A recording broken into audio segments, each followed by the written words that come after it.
Hello la communauté, vous êtes bien sur la chaîne Team Smile 24.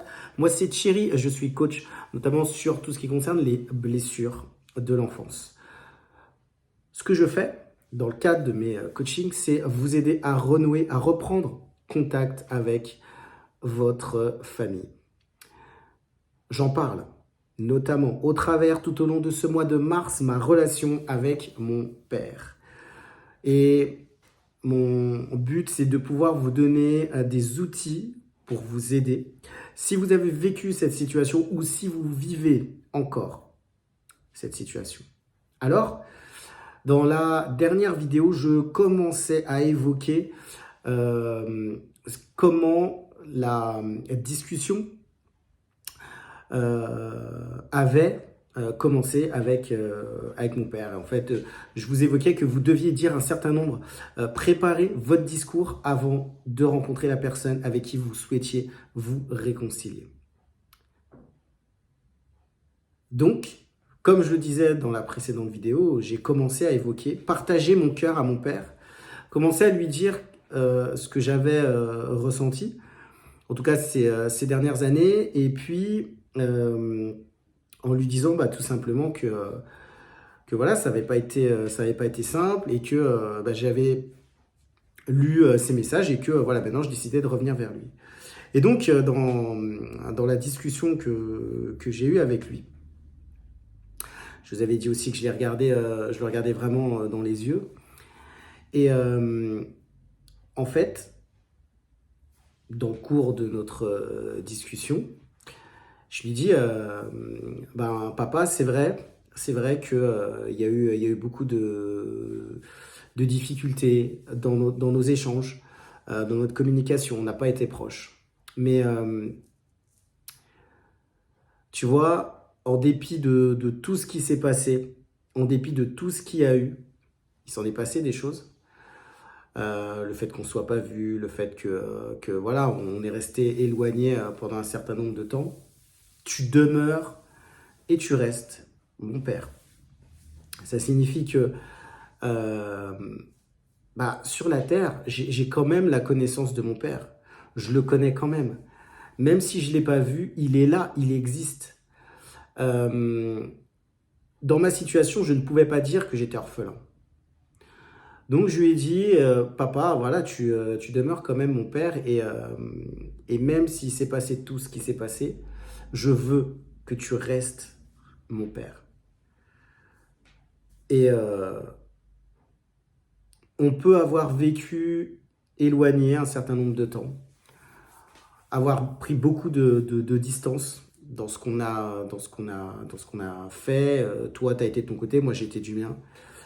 Mais aujourd'hui, en tout cas, ce que je lui ai dit, c'est qu'aujourd'hui, c'est plus mon souhait, c'est de plus être éloigné de toi et d'avoir plus de proximité.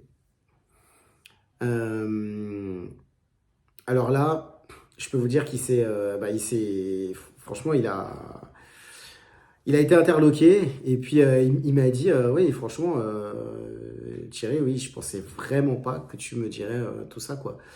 Que tu serais, en fait, ce qui l'a étonné, c'est que je sois aussi franc, c'est que je prenne contact avec lui, que je veuille entamer une discussion avec lui et que je sois aussi totalement transparent. Et moi, je lui ai dit les choses parce que, en fait, en réfléchissant avec le temps, je me dis que des fois autour de nous, il y a des gens qui sont plus là, qu'on ne voit plus. Et là, j'ai réalisé que mon père était encore là. Mon père était encore vivant. Il l'est encore aujourd'hui. Mais ce que je veux dire, c'est que j'avais envie de lui dire vraiment les choses concrètement.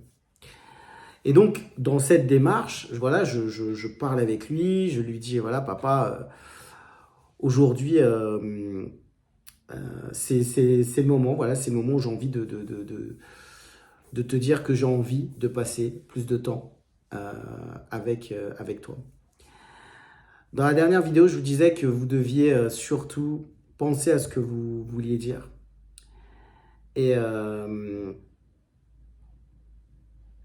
ce qui est aussi très important, c'est de poser des actes, de poser des actes forts. Je lui ai pas seulement dit, papa, oui, je veux juste reconnecter avec toi. Je lui ai dit qu'il fallait qu'on prenne des temps où on se voit concrètement, qu'on arrête de passer des longs moments sans se voir. Et mon conseil pour aujourd'hui, ça serait trouver des moments, poser des actes concrets avec la personne. Poser des actes concrets si vous réconciliez. Moi, l'acte concret que j'ai posé, c'est lui dire, voilà, j'ai envie il faut qu'on se fasse des moments, des repas ensemble. Voilà, je lui ai dit, il faut qu'on fasse des repas ensemble, papa. J'ai besoin de passer du temps avec toi. Et on a convenu comme ça, en tout cas, de poser des moments de repas où on se voit et on peut discuter ensemble, on peut partager ensemble. Tous les deux, on aime bien manger, tous les deux, on aime partager des moments conviviaux, des moments, voilà, des moments festifs, des moments conviviaux.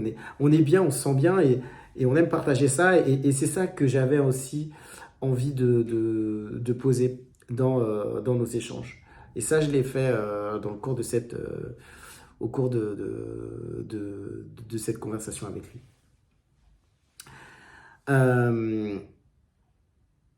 Il y a une autre chose aussi que j'ai faite, dont je vous parlerai demain, dans la prochaine vidéo. Ou peut-être dans la prochaine vidéo, peut-être demain, enfin, en tout cas, dans les prochaines vidéos qui arrivent, je vous parlerai de ce que j'ai fait aussi par la suite. Écoutez, voilà, c'est toujours hyper intéressant, en tout cas de pouvoir en parler, et j'espère vous apporter des outils. Je rappelle que j'ai mis un sondage en bas de cette vidéo. Si vous souhaitez que je vous apporte de la valeur, peut-être j'ai pensé à des newsletters, un live YouTube ou Instagram pour parler des blessures de l'enfance ou aussi de la documentation sur les héritages familiaux et culturels. Je rappelle aussi que j'ai mis des créneaux pour pouvoir me contacter et parler avec moi à l'occasion d'un coaching totalement gratuit. Les amis, on se retrouve très vite pour une nouvelle vidéo et pour continuer sur ce thème et sur ce sujet. Je vous dis à très vite sur Team Smile 24.